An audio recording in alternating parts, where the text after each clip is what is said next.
The baby was already going quiet when the boy grabbed his sleeve and whispered, "Sir, my baby sister is freezing." Simone Caruso looked down, saw the infant shaking in the snow, and his face went cold. Then he asked one question that made grown men disappear. Who did this? If this story pulled you in, make sure to hit that subscribe button so you never miss what's coming next. I've got another unforgettable story dropping tomorrow. And while you're here, jump into the comments and tell me where you're watching from. I love seeing our community from all around the world. All right, let's get back into it. The December cold settled over the neighborhood like a blanket soaked in ice water, transforming the gentle snowfall into something sharp and unforgiving. Simone Caruso moved through the streets with the confidence of a man who owned every space he entered, his leather jacket doing little against the wind, but serving a different purpose entirely. It was armor, a uniform, a warning. At 34, he'd built something most men only whispered about. The Caruso name carried weight in the city, the kind that opened doors and closed mouths. His network stretched through legitimate businesses and shadowed alleys alike, a web of influence he'd spent a decade weaving with calculated precision. But empires, he'd learned, were cold companions. His penthouse apartment overlooked the city like a throne room, all marble and steel and windows that framed a world he controlled but never quite touched. He had soldiers, not friends. Respect, not warmth. Power, but not peace. He was cutting through Henderson Park because one of his routine collections had run late, and Simone preferred walking the 10 blocks home when business left him restless. The Christmas lights tangled through the bare branches should have softened the scene, but they only cast strange shadows that made the park feel emptier, the season just another backdrop to the machinery of survival and control that defined his life. That's when he heard it. "Sir?" The voice was small, uncertain, entirely out of place. Simone stopped, his hand instinctively moving toward his waist, before his mind caught up. He turned to find a boy near a snow-dusted bench, maybe 8 years old, maybe younger. The kid wore a denim jacket with a fleece collar that had seen better years, the fabric worn thin at the elbows. Beneath it, a lighter hoodie did almost nothing against the temperature. His dark hair was matted with melting snow, his face flushed red from cold, and his eyes, those eyes were what made Simone pause wide with fear, but fighting desperately to stay steady. "Yeah?" Simone approached slowly, scanning the area for whoever should be watching this kid. The park was empty, no mothers on phones, no fathers calling from warm cars. Just street lamps casting yellow pools on white snow, and the distant hum of traffic that felt a world away. "Sir, my baby sister is freezing." The boy's voice cracked on the last word, and that's when Simone's gaze dropped to what the child was holding, a baby, wrapped in what looked like a knitted blanket with a pattern that had faded to almost nothing, completely inadequate for the temperature. The infant's cries were weak, barely audible over the wind, and Simone recognized that terrible quiet, the sound of a body shutting down, conserving what little energy remained. Her tiny face was mottled red and white, her miniature fists trembling as they emerged from the blanket. She couldn't have been more than 4 or 5 months old. Simone's jaw tightened. His pulse quickened, not with fear, but with the sharp focus that came before action. He was already unbuttoning his jacket, already kneeling in the snow beside the bench, ignoring how the cold soaked immediately through his jeans. "Where's your mother?" The question came out harder than he intended, but the boy didn't flinch. The child's brave expression shattered like glass. She left us here." His voice broke completely now, tears freezing on his cheeks before they could fall. "She said she had to handle something, that she'd be right back. She promised it wouldn't take long. But that was before it got dark. And I tried to keep her warm. But she won't stop crying, and I don't know what else to do." Simone was already moving, pulling his leather jacket off despite the cold that hit him like a physical blow. He wrapped it carefully around the baby, tucking the heavy material around her small body. The infant stirred slightly, her weak cries continuing, but she didn't have the strength to truly protest. "How long has she been like this?" Simone asked, his hands surprisingly gentle as he adjusted the makeshift wrap. "I don't know. An hour? Maybe 2? The boy's voice climbed with panic. "Is she going to die?" "Please, sir, I don't—" "She's not going to die." Simone's voice cut through the rising hysteria with absolute certainty. He pulled out his phone with one hand while cradling the baby against his chest with the other. "But we need to move fast." He pressed a single contact. The call connected on the first ring. "Boss?" "Henderson Park. East entrance by the old fountain." Now. Simone's voice was low, controlled, but carried an urgency his people would recognize immediately. Bring thermal blankets. Medical grade. And call Dr. Rothstein, tell him I'm bringing in an infant with possible hypothermia. I want him ready. On it. 5 minutes. Simone ended the call and looked back at the boy, who was staring up at him with desperate hope, fighting against learned disappointment. The expression of a child who'd been let down before, but couldn't help reaching for salvation anyway. What's your name? Justin, sir. Justin Brumfield. The boy wiped at his face with a threadbare sleeve. And that's my sister. She doesn't have a name yet. Mom said she wanted to wait until... His voice broke again. Okay, Justin. Listen to me very carefully. Simone shifted the baby slightly, feeling how cold she was even through his jacket. I need you to stay right here with me. Don't move. Don't run. My people are coming to help, and then we're going to get your sister somewhere warm. Understand? Justin nodded, his whole body trembling from cold and fear. Simone studied the child more carefully. The denim jacket was quality once, but worn threadbare now. The jeans had been patched at the knees. The shoes were too big, probably hand-me-downs or thrift store finds, but the kid was clean. His hair had been cut recently. Someone cared or had cared, until something went very wrong. Your mother, Simone said quietly, his voice losing its edge. Why did she leave you here? Justin hesitated, glancing away toward the dark tree line beyond the park. When he spoke, his voice was barely a whisper. She owed people money. Bad people, she said.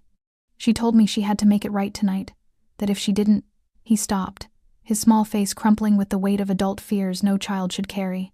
She said we'd be safer here, that nobody would think to look for us in the park, that she'd be back before we got too cold.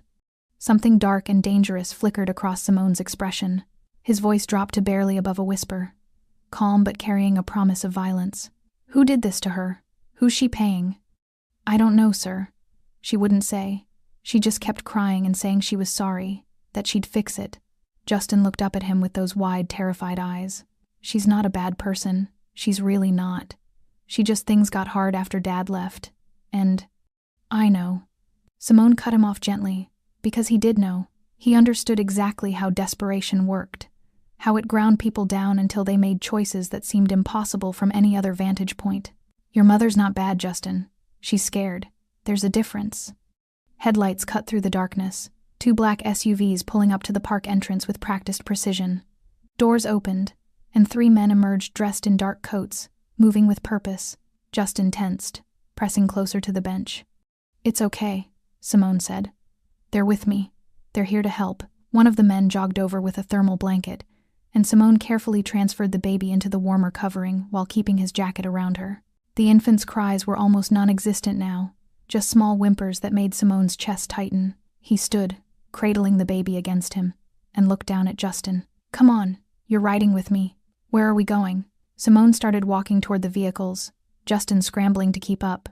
Somewhere warm, he said. Somewhere safe, and then quietly more to himself than the boy. And then we're going to find your mother.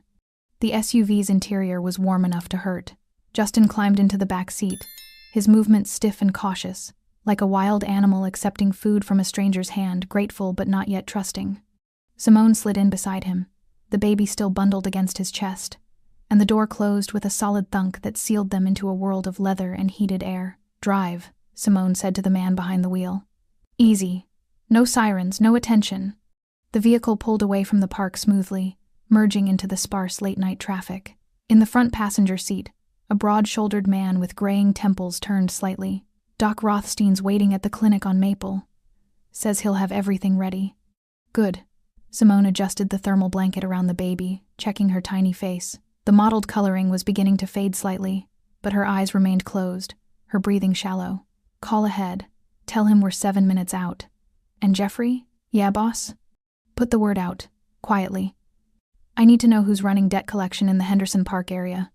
Small-time stuff, the kind that preys on single mothers. His voice remained calm, but Justin noticed how the men in the front seats sat up straighter, how the driver's hands tightened on the wheel. Consider it done. Simone looked down at Justin, who was staring at his sister with an expression that aged him beyond his years, the look of someone who'd been forced to grow up too fast, who understood loss before he understood algebra. When did you last eat? Simone asked. Justin blinked, pulled from wherever his mind had gone. I don't remember. This morning, maybe? Mom made oatmeal. Simone reached into the center console and pulled out a protein bar, unwrapping it one-handed before offering it to the boy. Eat. You can't help your sister if you collapse. Justin took it hesitantly, holding it without biting. Is she really going to be okay? The doctor will tell us for sure, Simone said, choosing honesty over empty comfort. But we got to her in time. You did the right thing, asking for help. I was scared. The confession came out small. Mom always said never to talk to strangers. But you walked by, and you looked, I don't know, like maybe you could do something. Justin's voice dropped to a whisper. Was I stupid? Mom says the city's dangerous, that people aren't always what they seem. Simone was quiet for a moment, studying this child who'd gambled everything on a stranger's face in the dark. Your mother's right about the city, but you weren't stupid, Justin. You were desperate. Sometimes that's the same as brave. The boy finally took a bite of the protein bar, chewing mechanically. What if she doesn't come back? Your mother? Justin nodded, not meeting Simone's eyes. What if those people, what if they hurt her? What if she can't come back? It was the question Simone had been turning over since they'd left the park. The one that explained why Justin had looked so terrified when Simone's men arrived. The boy wasn't just afraid for his sister. He was preparing himself to be an orphan. Then I'll find her, Simone said simply. That's a promise. But you don't even know us. Why would you? Because I'm here now. Simone shifted the baby slightly as she stirred, her small face scrunching. And because someone should have asked that question about you 2 hours ago, before your mother felt like her only option was leaving you in the snow. The SUV pulled up to a modest brick building with a discreet sign. Rothstein Medical. Private practice. The lights were on inside despite the late hour, and through the glass doors, Simone could see an older man in a white coat moving purposefully around an examination room. Stay close, Simone told Justin as they climbed out. Dr. Rothstein met them at the door, late 60s, silver-haired, with steady hands and the calm demeanor of someone who'd seen everything twice. His eyes went immediately to the bundle in Simone's arms. Bring her straight back. How long was she exposed? 2 hours minimum, maybe longer. Simone followed him into the examination room, which had been set up with warming equipment and monitoring devices. The boy kept her wrapped, but the temperature dropped fast. Smart boy. Rothstein carefully took the baby, unwrapping the thermal blanket and Simone's jacket to assess her. He worked quickly, his movements efficient. Body temperature is low but not critical. No signs of frostbite. Respiratory rate is concerning but improving with the warmth. Justin stood in the doorway, frozen, watching his sister under the bright examination lights. She looked impossibly small on the table, her chest rising and falling in rapid, shallow movements. Is she going to die? The question came out raw. Rothstein glanced at him, his expression softening. No, son. She's going to be fine. Cold, uncomfortable, and probably hungry, but fine. You kept her alive until help came. That matters. Justin's knees buckled slightly, and Simone caught his shoulder, steadying him. The boy had been holding it together through sheer will, and now that will was crumbling. It's okay, Simone said quietly. You can let go now. Justin turned and buried his face against Simone's side, his small body shaking with sobs he'd been suppressing for hours. Simone stood there awkwardly for a moment. He wasn't built for this, didn't have the framework for comforting terrified children, but then his hand came up, resting on the boy's head. You did good, kid. You hear me? You did everything right. Jeffrey appeared in the doorway, phone in hand. Boss? Got something. Simone looked down at Justin, who was still clinging to him. Dr. Rothstein, can you? I've got him. The doctor moved around the examination table, keeping one eye on the baby while addressing Justin.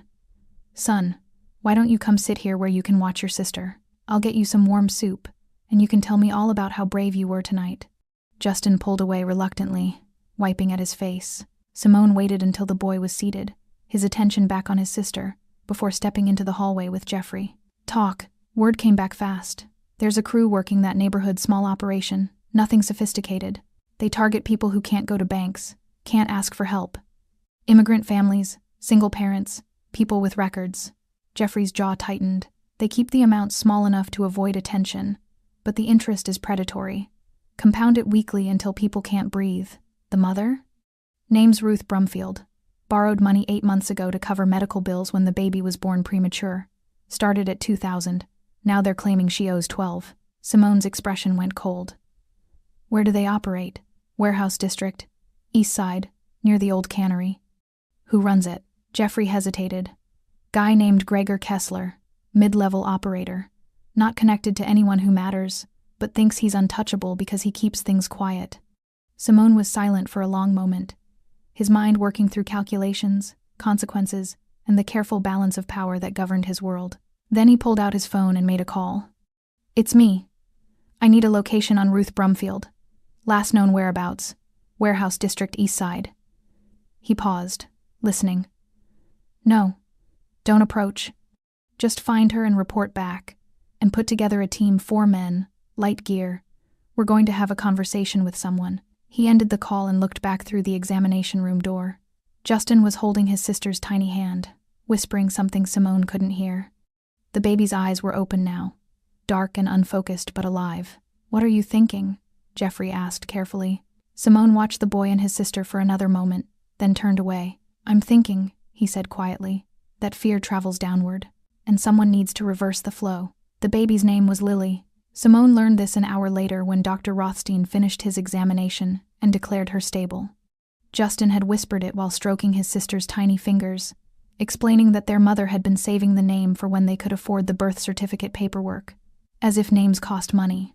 As if bureaucracy cared about a 4-month-old infant who'd almost frozen to death in a park. She's going to need monitoring for the next few hours, Rothstein said, adjusting the warming blanket around Lily. But her core temperature is rising steadily. No signs of complications. You got to her in time. Justin hadn't left his sister's side, perched on a stool beside the examination table, with the kind of vigilance that suggested he'd been her primary caretaker for longer than just tonight. His eyes were red-rimmed from crying and exhaustion, but he refused to close them. Simone stood near the window, phone pressed to his ear, his voice low enough not to disturb the children but sharp enough to convey urgency. What do you mean you can't find her? He turned slightly away, his jaw tightening. She's 1 woman in a 5-block radius. How hard can it be? The voice on the other end spoke rapidly, and Simone's expression darkened. Then expand the search. Check the hospitals, the precincts, anywhere someone might dump an unconscious woman without asking questions. He paused, listening. No. I want her found. Alive. Tonight. He ended the call and stood there for a moment, staring out at the dark street beyond the clinic. His reflection in the glass looked tired, not physically, but in some deeper way he couldn't quite name. How many years had he spent building walls between himself and moments like this? How long since he'd allowed himself to care about anything beyond the careful machinery of power and control? Sir? Simone turned to find Justin watching him with those 2 old eyes. Are they going to find my mom? Yes. The certainty in Simone's voice was absolute, even if the truth was messier. My people are good at what they do. What if she's... Justin couldn't finish the sentence, couldn't give voice to the fear that had been eating at him since sunset. Simone crossed the room and crouched beside the boy, putting them at eye level. Listen to me. Your mother made a choice tonight.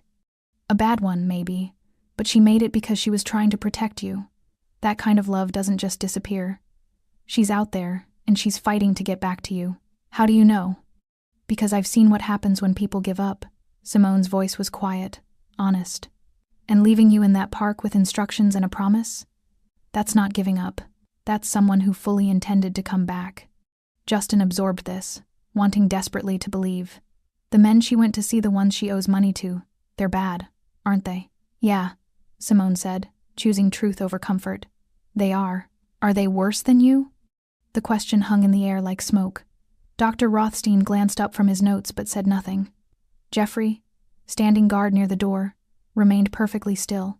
Simone studied the boy's face, reading the intelligence there, the sharp awareness that came from growing up with too little and learning to read danger in order to survive. What makes you think I'm bad? Justin didn't flinch. The way those men listen to you, the way they move when you talk. My mom's boyfriend used to be like that, before he left. Said he worked collections for someone important. The boy's voice dropped. Are you important? In some circles. Simone tilted his head slightly. Does that scare you? No. Justin looked at his sister, sleeping peacefully now under the warm lights. You helped us. Bad people don't do that. Some bad people do exactly that, Simone said softly. The world's more complicated than bad and good, Justin. Most of us live somewhere in the middle, making choices we hope we can live with. Before Justin could respond, Simone's phone buzzed. He stood, checking the message, and his expression shifted, still controlled, but with an undercurrent of cold fury. "Jeffrey, with me." He looked at Dr. Rothstein. "Keep them here. Keep them safe. Nobody gets near these kids unless I clear them personally." "Understood." Rothstein moved closer to Justin, his presence reassuring. "Wait." Justin slid off his stool, crossing to Simone. "You're going to find her now, aren't you?" "Yes. Promise me," the boy's voice cracked.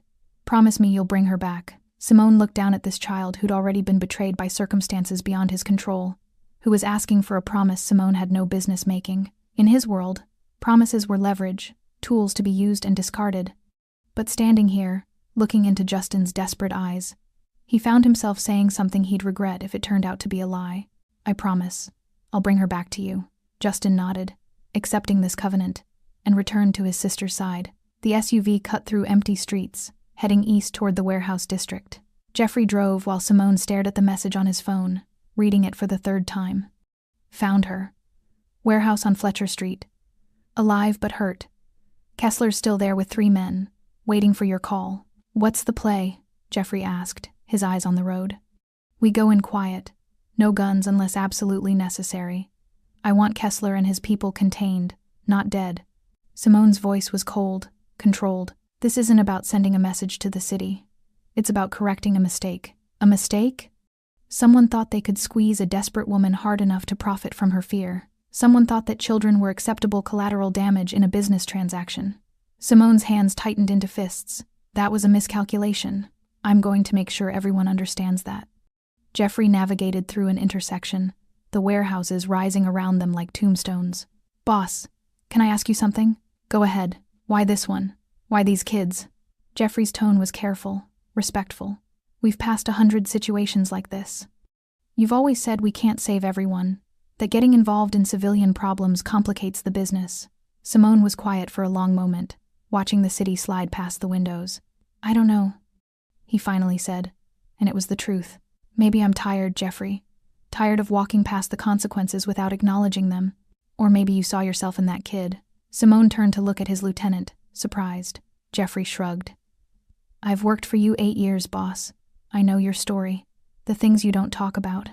That boy, sitting in the cold, holding his sister, trying to be brave enough to keep them both alive. That could have been you once. It could have been. Before the Caruso name meant anything, before power and reputation, there had been a different Simone, young, afraid, desperate. He'd buried that version of himself so deep he'd almost forgotten it existed. Almost. The warehouse appeared ahead, a squat concrete structure with broken windows and rusted loading docks. 2 black vehicles were already parked in the shadows, and Simone could see his men positioned strategically around the building. "She's inside?" Simone asked, checking his phone.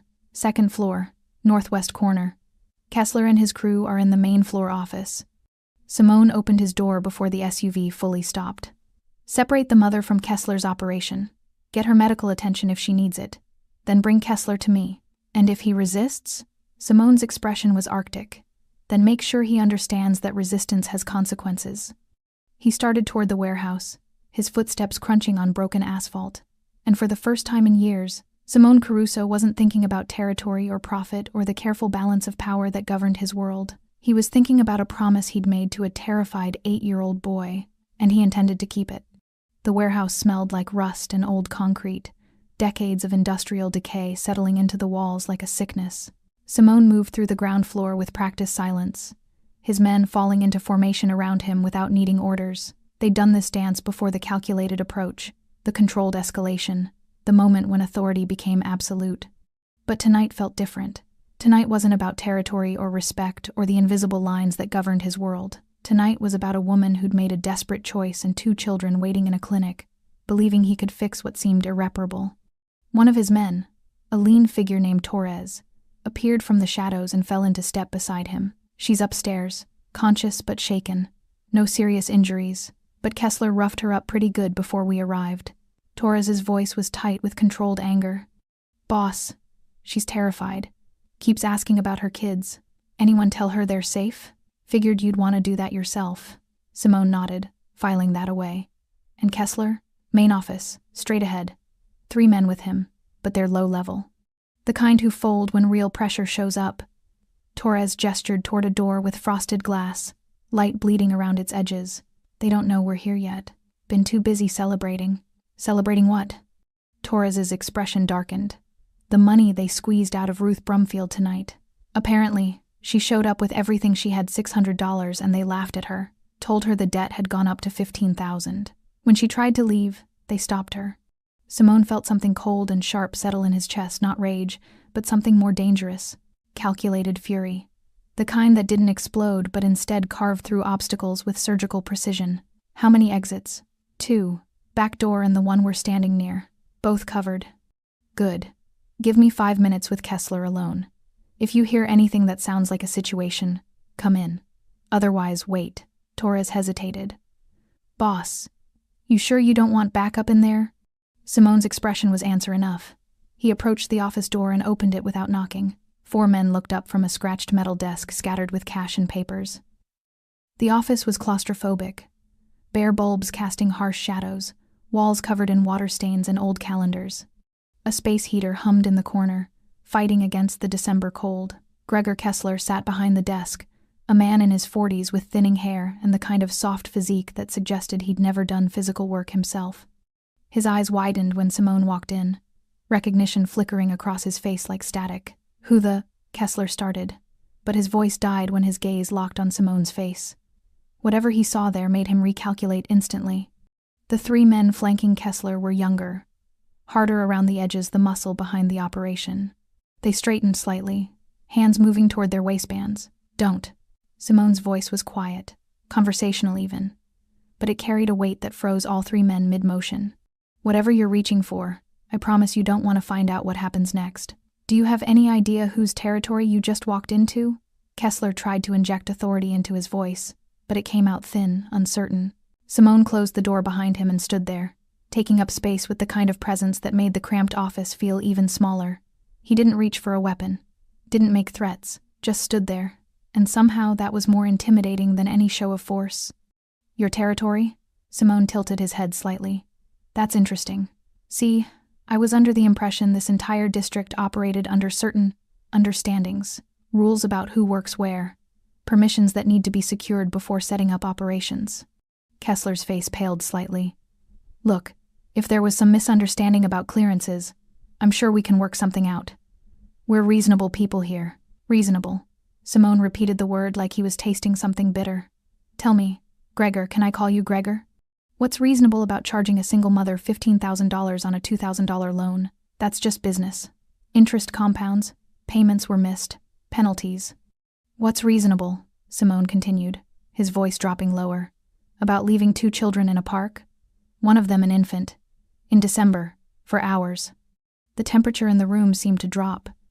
Kessler's 3 men exchanged glances, suddenly uncertain about whose side they wanted to be on. I don't know what you're talking about, Kessler said, but his hands were trembling slightly as he shuffled papers on his desk. We run a lending service. What our clients do with their personal lives isn't our concern. Ruth Brumfield came here tonight. It wasn't a question. I don't. Ruth Brumfield came here tonight with $600, trying to pay down a debt she never should have owed in the first place. You told her it wasn't enough. When she tried to leave, you stopped her. Simone took a single step forward. Her children sat in the snow for 2 hours, waiting for her to come back. Her baby daughter almost died from hypothermia. Kessler's face shifted through several expressions: confusion, calculation, and finally a kind of desperate defiance. Look, I don't know who you are, but you can't just walk in here and… Simone Caruso. The name hit like a physical blow. Kessler's mouth snapped shut, and his 3 men took simultaneous steps backward, suddenly very interested in being anywhere else. Oh, Jesus. Kessler's voice came out strangled. Mr. Caruso, I swear. I didn't know we didn't mean it's just business. We never intended. You never intended for consequences to reach you. Simone moved closer to the desk, and Kessler's chair scraped backward. That's the problem with men like you, Gregor. You make choices as if the world exists in a vacuum, as if squeezing desperate people has no ripple effects beyond your profit margin. Please. Kessler's hands came up, placating. Whatever this is about, we can make it right. The debt will forgive it. The woman, Mrs. Brumfield, she can go. No hard feelings. No hard feelings. Simone smiled, but there was no warmth in it. That's generous of you. One of Kessler's men, braver or dumber than the others, spoke up. Mr. Caruso, with all respect, we're just trying to make a living here. Maybe we got a little aggressive with collections, but… A little aggressive? Simone's gaze shifted to him, and the man physically flinched. A 4-month-old infant nearly died tonight.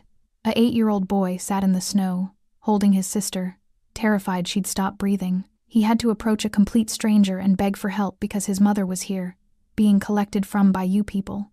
The office was completely silent except for the space heater's hum. Where is she? Simone asked quietly. Ruth Brumfield. Where is she right now? Upstairs, Kessler whispered. Storage room. We were holding her until she could call someone to bring more money.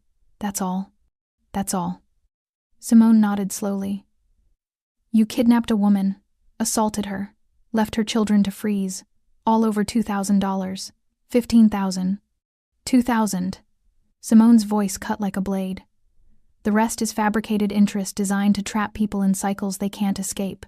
And you're going to forgive all of it, not just Ruth's debt. Every debt you're holding over every desperate person in this district. Kessler's eyes widened. That's hundreds of thousands of dollars. Years of work. I don't care. Simone leaned forward, hands flat on the desk. You're done, Gregor. Done with this warehouse. Done with predatory lending. Done operating in this city. You have 48 hours to close your operation and disappear. If I hear you've opened somewhere else, if I hear you've collected one more payment from anyone, I'll personally ensure you understand what real consequences look like. You can't just… I can. Simone straightened. Because unlike you, I understand that power comes with responsibility. And right now, I'm responsible for making sure 2 children get their mother back. He turned toward the door, then paused. The money on your desk? That belongs to Ruth Brumfield. All of it. You'll give it to her with an apology before she leaves. Kessler started to protest, but something in Simone's expression made the words die in his throat. Simone opened the door to find Torres and 3 other men waiting. Escort Mr. Kessler and his associates out. Make sure they understand the timeline. 48 hours. Then he headed for the stairs, taking them 2 at a time, because somewhere above him, a terrified mother was waiting. And Simone Caruso had a promise to keep. The storage room was on the 2nd floor, tucked at the end of a hallway lined with abandoned equipment and shadows. A single bulb flickered overhead, casting everything in unstable yellow light. One of Simone's men stood guard outside the door, a younger operative named Rico, who straightened immediately when Simone approached. She's inside, boss. Hasn't said much. Keeps asking about her kids, but she's too scared to believe anything we tell her. She hurt? Bruised face, split lip, possible cracked ribs from how she's moving. Rico's jaw tightened. They worked her over pretty good. Simone felt that cold fury settle deeper in his chest, but he kept his expression neutral. Anyone touch her after we arrived? Not a finger. Torres made it clear what would happen if anyone tried. Good. Simone reached for the door handle, then paused. Rico, call Dr. Rothstein. Tell him we're bringing in a 2nd patient. Have him prepare for possible broken ribs and shock. On it. Simone opened the door slowly, announcing his presence before he could startle her. Ruth Brumfield sat on an overturned crate in the corner, her arms wrapped around herself like she was trying to hold the pieces together. She looked up sharply when the door opened, and Simone saw the same terrified determination he'd seen in Justin's eyes, the look of someone who'd already lost everything and was preparing to lose more.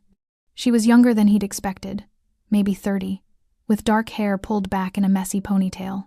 Her left eye was swelling shut, an ugly purple bruise spreading across her cheekbone. Blood had dried at the corner of her mouth. She wore a thin sweater and jeans, practical clothes for someone who couldn't afford to worry about fashion, and her hands, Simone noticed her hands immediately, were scraped raw across the knuckles. She'd fought back.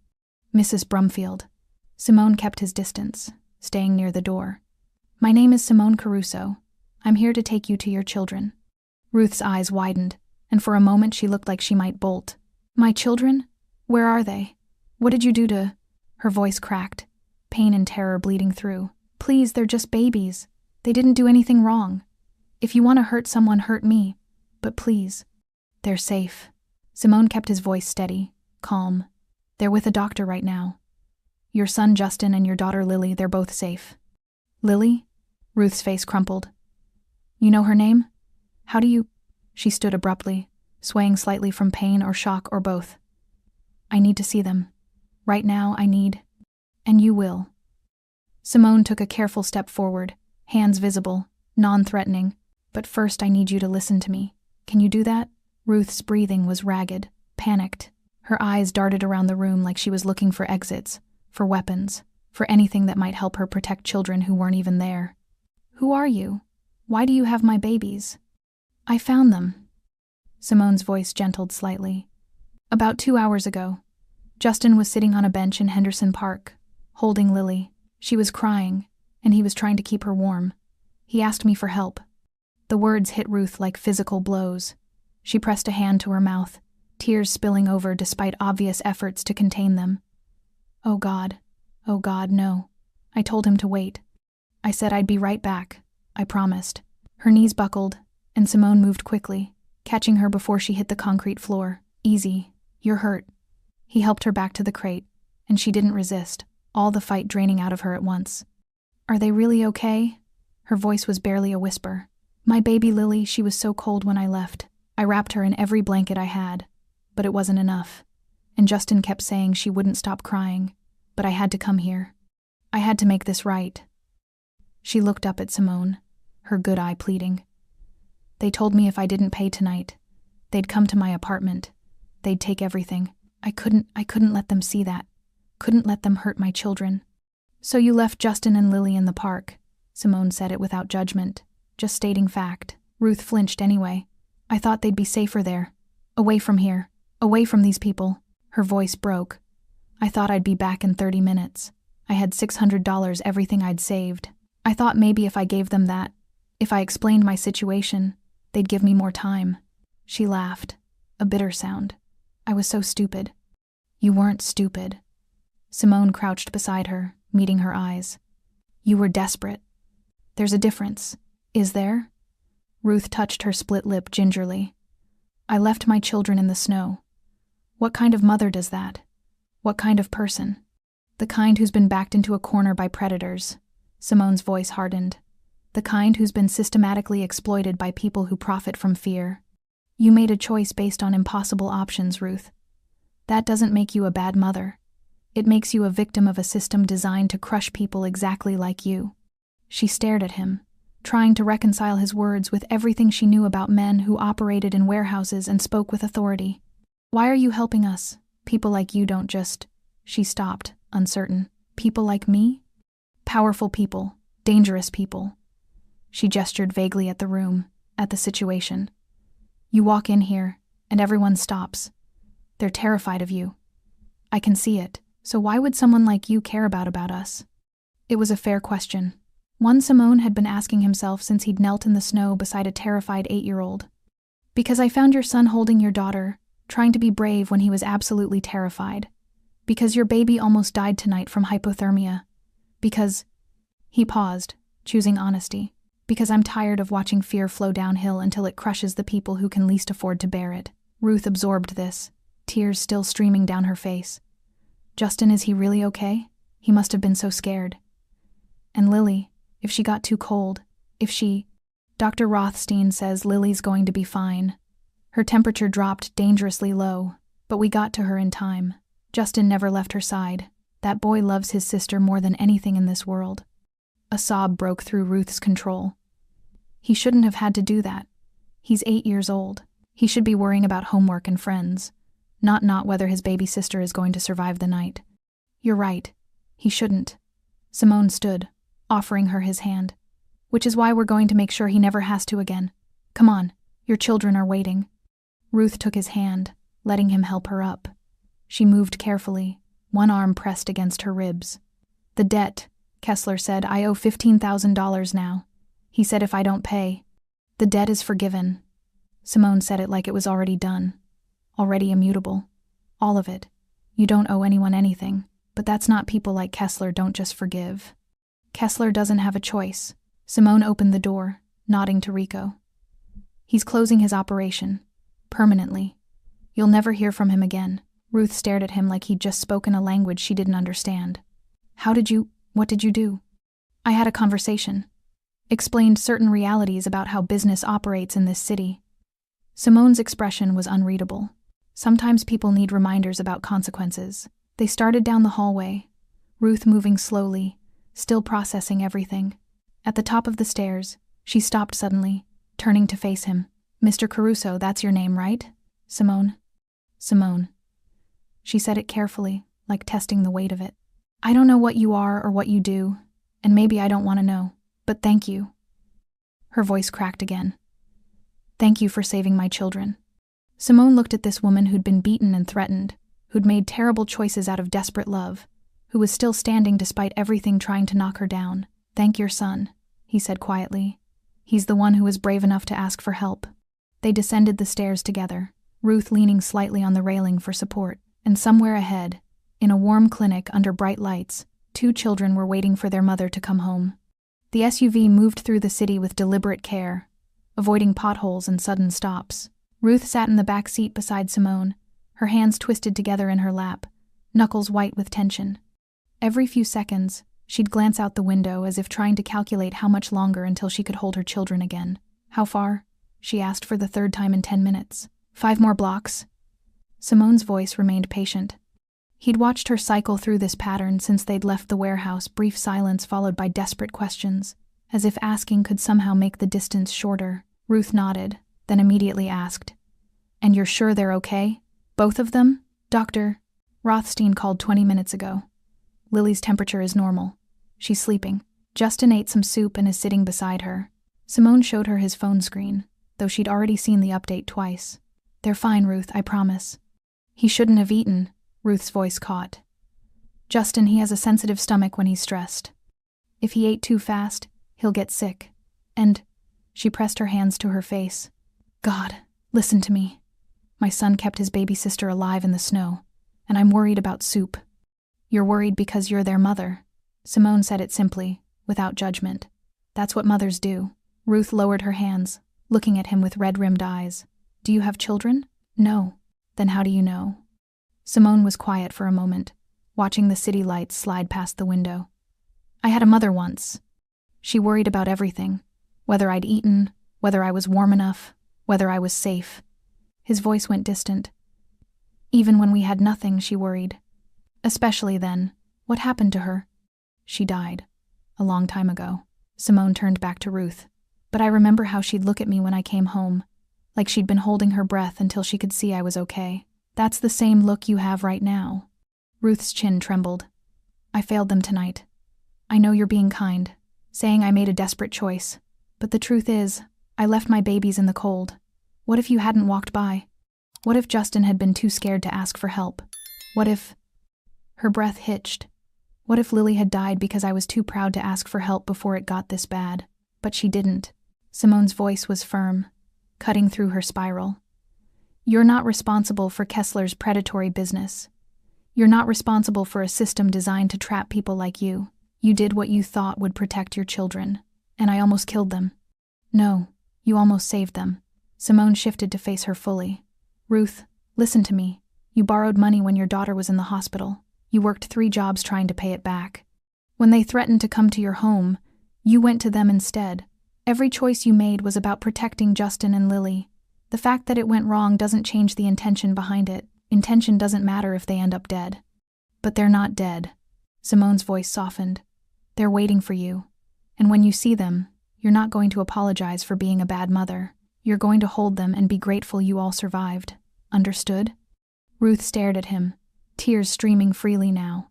"How are you so calm about this? How do you just fix things like they're simple?" "They're not simple. Nothing about tonight is simple." Simone glanced at Jeffrey driving, then back to Ruth. "But falling apart doesn't help your children.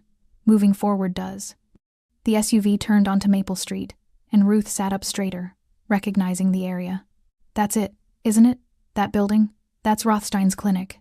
Ruth's breathing quickened, her hands trembling harder. What if they won't forgive me? What if Justin?" Her voice broke completely. "What if he looks at me and realizes I'm not someone he can trust? He's 8 years old, and he loves you." Simone said it with absolute certainty. "Children that age don't calculate risk and betrayal. They just want their mother. You don't know that. I watched him tonight. The whole time we were getting Lily warm, the whole time the doctor was examining her, Justin kept asking when you'd come back. Not if when. He never doubted you'd return. Simone's expression gentled. That's not fear, Ruth. That's faith. The SUV pulled to a stop in front of the clinic, and Ruth froze, staring at the lit windows like they were a threshold she couldn't cross. What if I can't do this? She whispered. What if I can't be what they need? You already are what they need. Simone opened his door, then moved around to her side, offering his hand. Come on. They've waited long enough. Ruth took his hand, letting him help her from the vehicle. She moved slowly, pain from her ribs making her wince, but she didn't stop. 3 steps toward the clinic entrance, then 5, then 10. Each one seemed to cost her something. At the door, she hesitated again. Through the glass, she could see down the hallway to the examination room, could see Justin's small figure perched on a stool, his back to them, shoulders hunched forward. He looks so small, Ruth breathed. When did he get so small? He's not small. He's 8. Simone held the door open. And he's been carrying weight no child should have to carry. So maybe it's time someone else carried it for a while. Ruth looked at him, searching his face. Why are you doing this? Really? People don't just save strangers. There has to be a reason. Simone thought about that park bench, about a child's voice cutting through his carefully constructed isolation, about the moment when calculation had given way to something more fundamental than power or control. Maybe I needed saving too, he said quietly, just in a different way. Before Ruth could respond, the clinic door opened from the inside. Dr. Rothstein stood there, his expression warm but professional. Mrs. Brumfield, your children are stable and asking for you. He stepped aside. They're right down the hall. Ruth took one shaking breath, then another. She pressed a hand to her bruised ribs, steadying herself, and then she was moving slowly at first, then faster, pain forgotten as she crossed the threshold into the hallway. Justin heard the footsteps.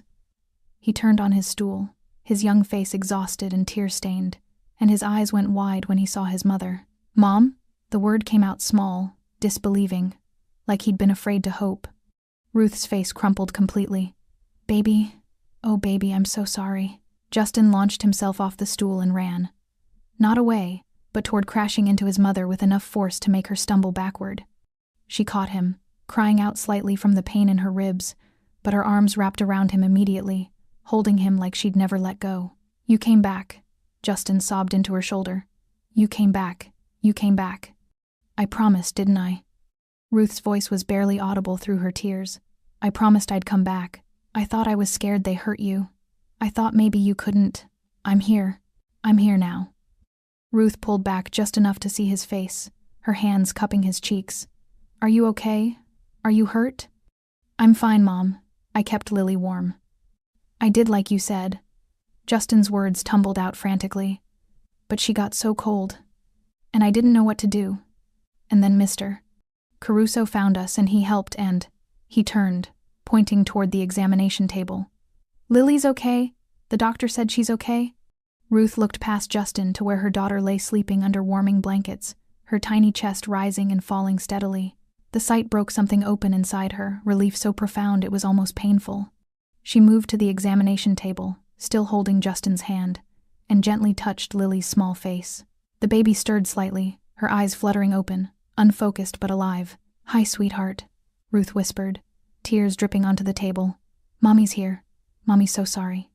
Behind them, Simone stood in the doorway with Dr. Rothstein, watching this reunion he'd promised would happen. Jeffrey stood nearby, looking uncomfortable with the raw emotion, but making no move to leave. Thank you, Ruth said without turning around. Mr. Caruso, thank you for bringing me back to them. Simone didn't respond immediately. He just watched this family broken, bruised, but together and felt something shift in his chest. Something he couldn't quite name but recognized as important. You would have found your way back eventually, he finally said. Ruth turned to face him. Justin still pressed against her side. No, I wouldn't have. They would have kept me there, or worse. You saved all 3 of us tonight. Justin pulled away from his mother and crossed to Simone, looking up at him with those serious, too old eyes. You kept your promise, the boy said. You said you'd bring her back, and you did. Simone crouched down to Justin's level. Yeah, I did. Does that mean... Justin hesitated. Does that mean we're safe now? All of us? Simone looked at this child who'd been forced to be brave beyond his years, who'd carried responsibility that should have crushed him and made a decision that surprised even himself. "Yeah, kid, you're safe now." Dr. Rothstein cleared his throat gently, breaking the spell of the reunion. "Mrs. Brumfield, I'd like to examine you as well. Those injuries need attention." Ruth shook her head immediately, her hand still resting on Lily's sleeping form. "I'm fine. My children need—" "Your children need their mother healthy." Rothstein's tone was kind but firm. "And from what I can see, you're favoring your left side significantly. Possible cracked ribs, significant facial trauma. 5 minutes for an examination, then you can stay with them all night if you'd like." Ruth looked torn, her gaze moving between her sleeping daughter and her son, who still stood near Simone. The maternal instinct to never let them out of her sight again warred with the practical reality that she was hurt. "I'll stay with them," Simone said quietly. "They won't be alone." Justin nodded eagerly. "It's okay, Mom. Mr. Caruso promised to keep us safe. He keeps his promises." The simple faith in those words seemed to decide it for Ruth. She nodded reluctantly, letting Rothstein guide her toward a second examination room across the hall. But she stopped at the doorway, looking back at her children one more time, as if needing visual confirmation they were real. "I'll be right there," she said. "Right across the hall. If you need me." "We'll get you," Simone assured her. "Go." When Ruth disappeared into the examination room, Justin returned to his stool beside Lily's table, resuming his vigil. The boy moved with the careful exhaustion of someone running on fumes, his small body finally beginning to acknowledge the trauma of the past few hours. Simone pulled up a chair and sat, stretching his legs out. His leather jacket, the one he'd wrapped around Lily, lay folded on a nearby counter. His black t-shirt and jeans made him look less imposing somehow, more human, though the tattoos visible on his forearms still told stories of a different life. "You should rest," Simone said, watching Justin fight to keep his eyes open. "Can't. Have to watch Lily." The boy's words slurred slightly with fatigue. "She needs someone watching. I'll watch her." Justin turned to look at him, considering this. "You promise?" "I promise." The boy was quiet for a long moment, his hand resting on the edge of Lily's blanket. "Why did you help us? Mom says people don't usually help without wanting something back." Simone leaned back in his chair, studying this child who asked questions most adults wouldn't dare. "Your mother's not wrong. Most people operate on transactions, this for that, favor for favor. But you didn't ask for anything." "No, I didn't. So why?" Justin persisted, his young face serious. "Mom says nothing's free. She says there's always a cost, even if you can't see it." Simone was quiet, weighing how much truth an 8-year-old could handle. "Sometimes the cost is just being human when you've forgotten how. You asked for help when you needed it. I gave it. That's not a transaction, Justin. That's just—" He paused, searching for the right word. "That's just what should happen." Justin absorbed this, processing it against everything he'd learned growing up in a world where help always came with strings attached. "Are you a good person or a bad person?" "You asked me that before. You didn't really answer." Simone smiled slightly. "What do you think?" "I think—" Justin looked at his sleeping sister, then back at Simone. "I think you're scary. The way people react to you, the way they move when you talk. But you were gentle with Lily, and you kept your promise about Mom." He tilted his head, considering. "So maybe you're both? Good and bad at the same time? That's probably the most accurate assessment anyone's ever made of me." Simone's expression softened. "The world isn't simple, kid. Most people live in the gray spaces between good and bad, making choices they hope they can live with. Is that what you do? Make choices you can live with?" "I try to." Simone glanced toward the examination room where Ruth was. "Though tonight felt different. Tonight felt like the first good choice I've made in a long time." Justin was quiet for a moment, his eyes growing heavier. "Will those men come back? The ones who hurt Mom?" "No." "How do you know?" "Because I made it very clear what would happen if they did." Simone's voice carried absolute certainty. "They won't bother your family again. That's a promise I can keep. Because you're scary to them. Because I'm scarier than they are? Yes." Justin nodded slowly, accepting this logic. "Good. Someone should be scarier than the bad people. Otherwise, the bad people always win." From the mouths of children, Simone thought. This 8-year-old understood power dynamics better than most adults. Across the hall, they could hear Dr. Rothstein's voice, low and professional, and Ruth's occasional sharp intake of breath as he examined her injuries. Justin tensed at each sound, his protective instincts flaring. She's going to be okay, Simone said quietly. Bruised, sore, but okay. They hit her. Justin's voice was small, angry. I heard her scream when we were in the park, before it got dark. It was far away, but I knew it was her. I wanted to run and find her, but she told me to stay with Lily no matter what, so I did. His hands clenched into small fists. I stayed, and they hurt her, and I just sat there. You did exactly what you were supposed to do. Simone leaned forward, capturing Justin's attention. Your mother told you to protect your sister, and that's what you did. If you'd left Lily alone, she would have died. You understand that? You saved her life by staying. But Mom, your mother is an adult who made a choice to face those men. You're a child who followed her instructions and kept your baby sister alive in sub-zero temperatures. One of those things is harder than the other, Justin.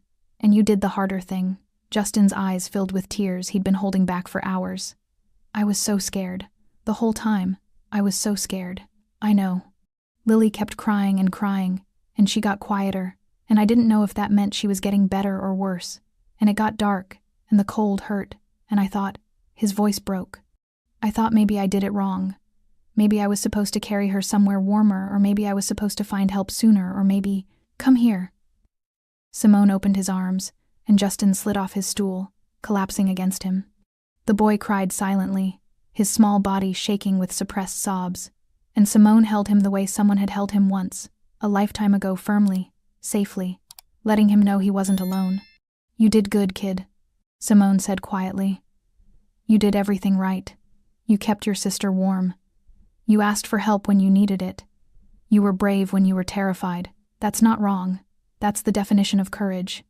Justin clung to him, crying harder, releasing hours of accumulated fear and responsibility. Across the room, Lily stirred slightly, making small sounds, and Justin pulled back immediately, wiping at his face. She's okay, Simone assured him. Just dreaming. They watched the baby together. This infant who had no idea how close she'd come to dying, how many lives had shifted course to save her. The examination room door opened, and Ruth emerged with Dr. Rothstein. She moved stiffly, white bandages visible under her sweater now, her face cleaned up but showing the full extent of the bruising. Her gaze found her children immediately, relief washing over her features. 2 cracked ribs, significant soft tissue damage, mild concussion, Rothstein reported quietly to Simone. She needs rest and pain management, but she'll heal. Ruth crossed to Justin, who met her halfway. They embraced carefully, mindful of her injuries. And this time there was no crying, just quiet holding, the kind that didn't need words. I'm sorry, Ruth whispered into Justin's hair. I'm so sorry, baby. You came back, Justin said simply. That's what matters. Ruth looked over Justin's head at Simone, her expression complex gratitude, confusion, and something that might have been awe. Mr. Caruso, I don't know how to what you've done tonight. You don't need to say anything. Simone stood, giving them space. You need to focus on healing. All 3 of you. But we should talk about what happens next. Where we go. How we... Ruth's voice climbed with anxiety. The apartment. I'm behind on rent. And if Kessler's operation knows where we live, it's handled. Ruth blinked. What? Your rent is current. I've already arranged it. Simone said it casually, like it was nothing. And Kessler's operation is closed. No one will come looking for you. You can't just... That's thousands of dollars. I can't accept. You're not accepting charity. You're accepting help. Simone's voice was firm but not unkind. There's a difference. Your job right now is to recover and take care of your children. Everything else is handled. Ruth stared at him, tears streaming down her face again. Why? Why would you do this for strangers? Simone looked at Justin, then at baby Lily sleeping peacefully, then back at Ruth. Because tonight, I remembered something I'd forgotten, he said quietly. That power without responsibility just creates more victims, and I'm tired of walking past the consequences. The clinic had grown quiet, the chaos of emergency giving way to the steady rhythm of recovery. Ruth sat beside Lily's examination table, her hand resting protectively on her daughter's small chest, feeling each breath like a miracle. Justin had finally surrendered to exhaustion, curled up on a padded bench with a blanket Dr. Rothstein had provided, his face peaceful in sleep. Simone stood near the window, phone pressed to his ear, his voice low but commanding. Ruth caught fragments of the conversation, instructions about operations, territories, restructuring, the language of power spoken in careful codes. When he ended the call, she spoke quietly, careful not to wake Justin. What you said before, about power and responsibility. Ruth adjusted Lily's blanket with tender precision. Did you mean it? Or was it just something to say to make me feel better? Simone turned from the window, studying her in the dim light. I meant it. Then what happens now? You go back to your life, and we go back to ours? We pretend tonight never happened? Do you want to pretend it never happened? Ruth looked at her children, Justin, sleeping the sleep of the truly exhausted, Lily breathing steadily under warm blankets. I want to understand what tonight changed. Because something did change. I can feel it. Simone crossed the room, pulling up the chair he'd occupied earlier. I've spent 10 years building something most people fear. Control, influence, the kind of power that opens doors and closes mouths. But tonight, standing in that park with your son, I realized something. What? That all of it, every calculated move, every strategic decision, it's meaningless if it just perpetuates the same cycles of fear I grew up in. He leaned forward, his expression serious. Your situation with Kessler? That exists because people like me allow it to exist. We control territories, we regulate operations, but we look away from the small predators because they're not our problem. Until they are. Ruth absorbed this, seeing past the dangerous exterior to something more complicated underneath. So what are you going to do? Change the rules. Simone's voice carried quiet conviction. No more operations that target desperate families. No more pressure that forces mothers to choose between their dignity and their children's safety. The people who work under my influence, they're going to understand that some lines don't get crossed. And if they refuse? Then they'll find out what happens when you mistake my tolerance for weakness. Ruth smiled slightly despite everything. You're terrifying, you know that? Good. Fear has its uses. Simone glanced at Justin's sleeping form. But it shouldn't flow downward. It should protect, not crush. They sat in comfortable silence for a moment. Two people from different worlds connected by a snowy park bench and a child's desperate plea. What you did tonight, Ruth said softly.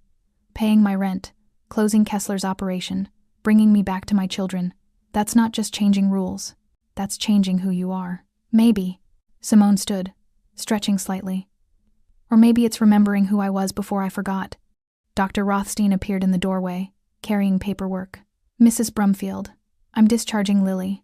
Her vitals are excellent, and she'll be more comfortable at home. I want to see her in 3 days for a follow-up, but she's out of danger. Ruth's relief was visible, her shoulders dropping as tension she'd been carrying finally released. Thank you so much. Thank Mr. Caruso. He's covering all medical expenses. Rothstein handed her the discharge papers. And he's arranged transportation home for your family. Ruth looked at Simone, shaking her head slightly. I don't know how I'll ever repay you. You won't. Simone's voice was gentle but firm. You'll take your children home, you'll heal, and you'll build a life where tonight becomes a bad memory, not a defining tragedy. That's payment enough. Justin stirred on the bench, his eyes opening slowly. He sat up, disoriented for a moment, then focused on his mother and sister. Is it morning? Almost, baby. Ruth moved to him, kissing his forehead. We're going home. Justin looked at Simone. All of us, all of you, Simone confirmed. Together, and in that moment, standing in a quiet clinic as dawn approached, Simone Caruso understood what power was really for. The SUV pulled up to a modest apartment building in a neighborhood that had seen better decades. The pre-dawn darkness was beginning to soften, the first hints of gray light touching the horizon. Jeffrey killed the engine, and for a moment, they all just sat there, Ruth in the passenger seat, Justin and Lily in the back with Simone. Home, Justin whispered, staring up at the building like he hadn't been sure he'd see it again. Simone helped Ruth from the vehicle, then carefully lifted the car seat containing sleeping Lily. Justin scrambled out, staying close to his mother, his small hand gripping her jacket. The apartment was on the 3rd floor, and they climbed slowly, Ruth's injuries making each step a challenge. When she unlocked the door, Simone saw what she'd been protecting, a small 2-bedroom space that was worn but clean, toys organized in a corner, children's drawings taped to the refrigerator, the evidence of love operating on a shoestring budget. You can put her there. Ruth gestured to a bassinet in the living room. Simone set the car seat down gently, and Lily stirred but didn't wake. Justin stood in the doorway of his room, looking around like he was cataloging everything, making sure it was all still there. Mr. Caruso? Justin's voice was quiet. Will we see you again? It was the question Simone had been asking himself during the drive. The logical answer was, no, his work was done, the crisis resolved, the family safe. He should walk away, return to his world of calculated control and strategic distance. But looking at this boy who'd been forced to be brave beyond his years, Simone found himself saying something different. Yeah, kid, you'll see me again. Justin smiled, the first real smile Simone had seen from him. Good, because someone has to make sure the scary people stay away. That's the job, Simone agreed. Ruth walked him to the door, her movements careful. I don't know what to say. Thank you doesn't feel like enough. Then don't say it. Simone paused in the doorway. Just take care of your kids. That's what matters. I will. Ruth's voice was firm, certain. I promise I will. Simone nodded and started down the stairs. Behind him, he heard the door close, the multiple locks engaging sounds of a family securing themselves for sleep. In the SUV, Jeffrey glanced at him. Home, boss? Simone was quiet for a moment, staring at the building where 3 people were learning to feel safe again. Yeah. Home. They drove through the awakening city, and Simone felt the weight of the night settling on him, not with exhaustion, but with something else. Clarity, maybe. Purpose. His phone buzzed with messages, his organization continuing its operations, requiring decisions and attention. But for once, the machinery of power felt less important than what he'd just witnessed. A family reunited, a child sleeping peacefully, a mother who could finally breathe. Jeffrey, Simone said quietly, tomorrow, I want a full audit of everyone operating under our protection. Every debt collector, every small-time operation, everyone who touches civilian lives. Looking for something specific? Anyone who operates like Kessler. Anyone who preys on desperation. Simone's voice was cold, determined. We're cleaning house. Jeffrey absorbed this, recognizing the shift. That's going to shake things up. People won't like the new restrictions. Then they can find someone else to work for. Simone's tone left no room for negotiation. I'm done allowing fear to flow downward. If people want my protection, they follow my rules. And the first rule is, you don't crush the desperate. They pulled up to Simone's building luxury high-rise. Doorman, the trappings of success. But climbing to his penthouse, Simone felt the emptiness of it more acutely than ever before. Inside, the space was exactly as he'd left it, pristine, cold, designed for a man who lived alone and preferred it that way. Marble and steel and windows overlooking a city he controlled but never quite touched. He poured himself a drink but didn't consume it, standing instead at the window as dawn broke fully over the skyline. Tonight had started as routine, a simple errand, a walk through the park. Nothing memorable. It had ended with Simone Caruso kneeling in the snow, holding a dying infant, making promises to a terrified child, and somewhere in between, something fundamental had shifted. Morning light filled Simone's penthouse, harsh and revealing. He stood at the window still, the untouched drink warming in his hand, watching the city wake up. Somewhere out there, Ruth was probably making breakfast for Justin. Lily was probably crying for her morning bottle. Normal sounds of a normal family doing normal things. They'd never know how close they'd come to a different ending. His phone buzzed. Torres. Boss, the audit you wanted, we've identified 12 operations that fit the profile. Small-time debt collection, predatory lending, pressure tactics on vulnerable populations. Shut them down. All of them. By end of week? By end of day. Simone's voice was iron. And Torres? Spread the word. New rules are in effect immediately. Anyone targeting families, anyone pressuring the desperate, they're done. No warnings, no second chances. Understood. People are going to talk, boss. This is a big shift. Let them talk. Simone ended the call. He thought about Justin's question. Are you a good person or a bad person? The answer was still complicated, still gray. He'd done terrible things in his climb to power, made choices that haunted his rare quiet moments. One night of decency didn't erase years of calculated ruthlessness. But it was a start. His phone rang again. Unknown number. Yes. Mr. Caruso? Ruth's voice tentative. I hope it's okay that I'm calling. Dr. Rothstein gave me your number in case we needed anything. It's fine. Is everything all right? Yes, everyone's fine. Better than fine, actually. A pause. Justin wanted me to call. He asked if maybe you'd like to come for dinner sometime. Nothing fancy, just he wants to say thank you properly. And honestly, so do I. Simone looked around his empty penthouse. at the life he'd built that kept everyone at arm's length. "Yeah," he heard himself say. "I'd like that." Ruth's relief was audible. "Really?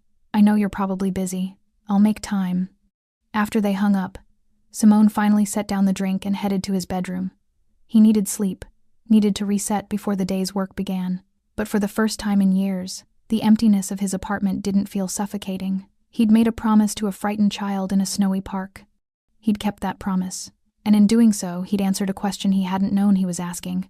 What was power really for? Not just control, not just fear, not just the machinery of dominance. Power was for protecting people who couldn't protect themselves, for reversing the flow of fear, for ensuring that desperate mothers didn't have to choose between dignity and survival. That's what Justin had taught him, kneeling in the snow with his crying sister, that sometimes the most powerful thing you can do isn't inspire fear. It's answer a call for help. Simone closed his eyes, and for the first time in a decade, he slept without the weight of emptiness crushing him. Because somewhere in the city, 3 people were safe, and he had put them there. Thanks for staying with this story right till the final moment. You're the reason these stories come alive. If you're ready for another powerful journey, just tap the next video on your screen. And before you go, leave a quick comment and rate this story from 1 to 10. I'm excited to see your thoughts and connect with you down there.